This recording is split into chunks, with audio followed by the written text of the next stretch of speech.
د نړۍ تر ټولو چاغه دا انجلۍ چې وزن له 294 کیلوګرامه وختي د خپل ځان پاکوالي لپاره له لوی برشونو څخه کار اخلي، ځکه د پوستکي طبقې دومره غټې دي چې دننه پکې د بکتریاوو له امله بدبويي او خرابوالی رامنځته کیږي. د ایمبر ریچارډ په نوم دا 18 کلنه ځوانه چې 294 کیلو یا 640 پاونډه وزن لري د خپل دې زیات وزن له امله نشي کولای یوازې له څو قدمونو زیات قدمونه واخلي.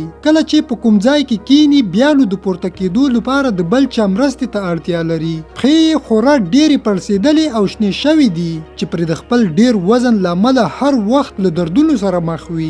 بهر ته د تګ لپاره ورته ځانګړی موټر جوړ کړل شوی چې تل ورسره خپل ملګری د مرستې لپاره شتون لري. ایمبر ریچارډ د خوراک دومره شوقي ده چې په هیڅ صورت یې کمښت ته غاړه نږدي. له همدې امله ورته ډاکټرانو اخطار ورکړ چې که د همدومره ډېر خوراک کاوه نو به د خپل زیات وزن له امله تر 10 کلنۍ پورې ژوندی پاتې نشي.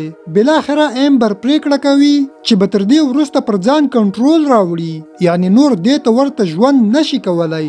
ډاکټران تر ټولو د مخه د ایمبر د معدې د کوچني کولو او ګنډلو عملیات کوي. په دې سره ایمبر په ډیر لنډ وخت کې 10 کیلو وزن کموي. په هر حال ایمبر په شا کیږي نه، بلکې په خپل خوراک د تمرکز ترڅنګ تل سخت تمرینات کول، دومره چې په ډیرو لنډو مودو کې 180 کیلو وزن له لاسه ورکړ. یعنی په دې سره ځان دومره بدل او ښکاره کړ چې ټول خلک ورته حیران شول.